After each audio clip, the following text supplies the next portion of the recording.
Dmitri and Kira trudged through the sludge-soaked wasteland, the ground squelching beneath their feet with every step, each footfall releasing a sickening purple ooze that seemed to cling to their shoes. The sky above was dark, a thick layer of purple haze swirling in an ominous storm on the horizon. The unrelenting stench of rot and decay permeated the air, invading their senses as they clung to each other for support. Their journey was silent, punctuated only by the eerie wind and the faint sound of the shifting, corrupted landscape. Kira gripped Dimitri's arm tightly, her face pale but resolute. The weight of what they'd seen in the place they now found themselves in, the horrifying realization that they were back on Earth, in a world ruled by Barney, made her stomach churn with fear.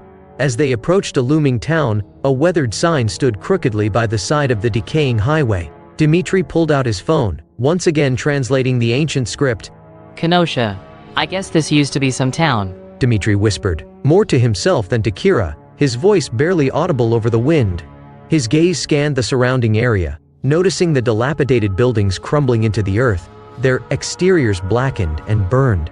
Once happy homes now stood as hollowed-out shells of the past, their walls defiled by the remnants of Barney's dominion. Ahead of them, a flickering glow caught Kira's eye, the telltale light of a fire crackling in the midst of the ruins.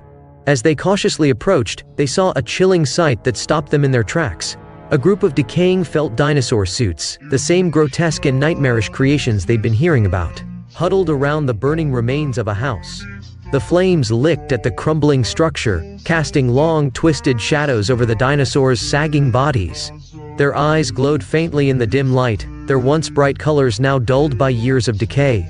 There were around 7 of them, each small, hunched and shivering as though cold, though Kira knew it wasn't cold that gripped them. The creatures held each other's felt hands, their expressions contorted in a grotesque mixture of pain and despair.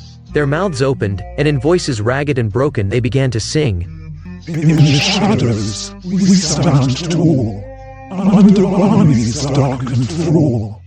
The song was slow, mournful, and filled with an agony that seemed to pierce the very air around them. It was a hymn of sorrow, a dirge for whatever humanity they had left. As they sang, one of the creatures suddenly broke from the group, its voice turning into a scream. The felt suit it was trapped in, a green dinosaur with large friendly eyes, tore at its own face, clawing desperately as if trying to pull its head off. But the felt was fused to the being beneath it, a part of them, and no matter how much the creature struggled, it could not free itself from its hellish prison. The others began to wail in unison, their voices rising into a chorus of anguish. Their glowing eyes flickered wildly as they sobbed, collapsing into each other's arms, yet still unable to stop singing. Kira and Dmitri stood in shock, paralyzed by the raw display of suffering before them. It was one thing to hear about Barney's twisted congregation, but to witness it. These former humans, turned into monstrous felt creatures, forever trapped in a living death, was almost too much to bear. I can't believe this. Kira whispered, her voice trembling. Is this what happens to them, to people? Dimitri's eyes were wide, his face pale as he stared at the decaying creatures. We need to get out of here, he said, his voice urgent but quiet, not wanting to draw attention from the wailing figures. before they see us. Kira nodded, swallowing hard, and the two slowly backed away, their hearts pounding in their chests. But as they moved, one of the felt dinosaurs, larger and more decrepit than the others, raised its head and spotted them. Its glowing purple eyes locked onto Kira and Dmitri, and for a moment, it stopped singing. The other felt creatures suddenly turned, their glowing eyes now fixed on the pair as well, their wails echoing louder in the dead, rotting air. Run, Dmitri breathed, and without another word, they both turned and sprinted into the darkness. Dmitri and Kira ran through the crumbling streets of Kenosha, their hearts pounding as the sickening sounds of the limping dinosaur suits echoed behind them.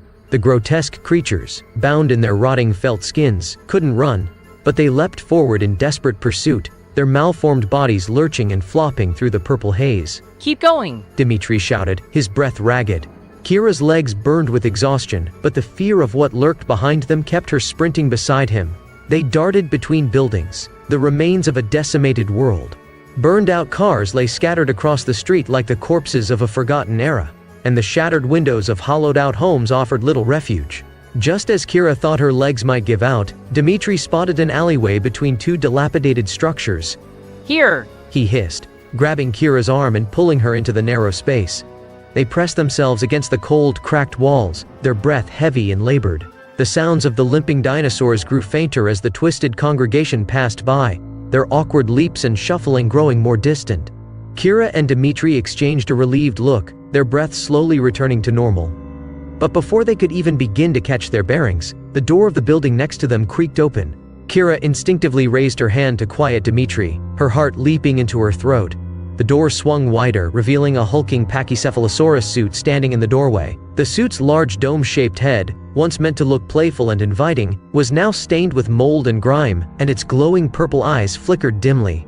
"Get inside," the suit whispered, its voice gravelly and cold. "before the congregation finds you." Kira tensed, ready to run again, but Dimitri hesitated, eyes flicking between the suit and the alley. Why are you helping us? Dimitri asked cautiously.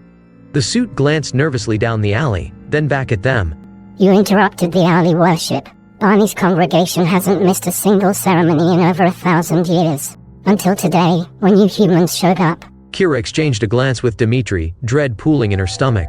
What happens if we don't go inside? She asked, her voice barely above a whisper. The Pachycephalosaurus shifted uncomfortably, the felt of its suit rustling with age.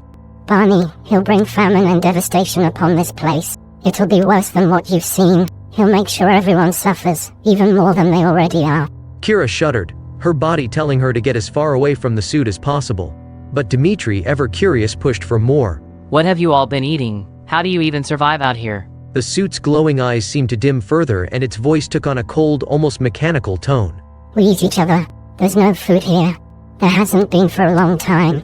The Pachycephalosaurus slowly lifted a heavy hand, revealing a gruesome sight. A collection of severed dinosaur heads, arms and limbs scattered on a table inside the room. Felt limbs, some gnawed at the edges, others torn apart, lay in a sickening pile. Kira's stomach churned violently at the sight, bile rising in her throat. She tugged on Dimitri's sleeve, panic creeping into her voice. We need to go.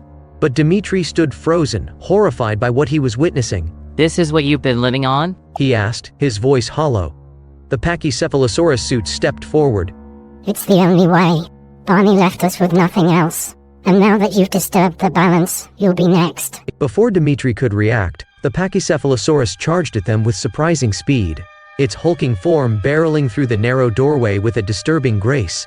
They sprinted out of the alley, their legs pumping harder than ever, driven by sheer adrenaline. Behind them, the sound of the suit's pounding footsteps grew louder, its grotesque form crashing through debris in its desperate pursuit. They darted between more buildings, weaving through the skeletal remains of what was once a town.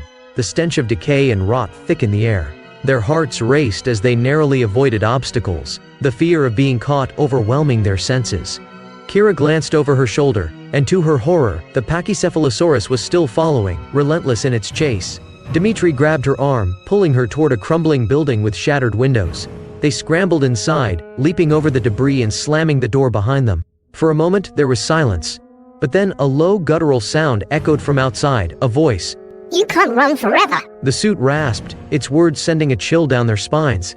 Barney will find you. You can't escape him." Kira and Dimitri exchanged a terrified glance. They were trapped in this nightmare, and Barney's twisted congregation was closing in.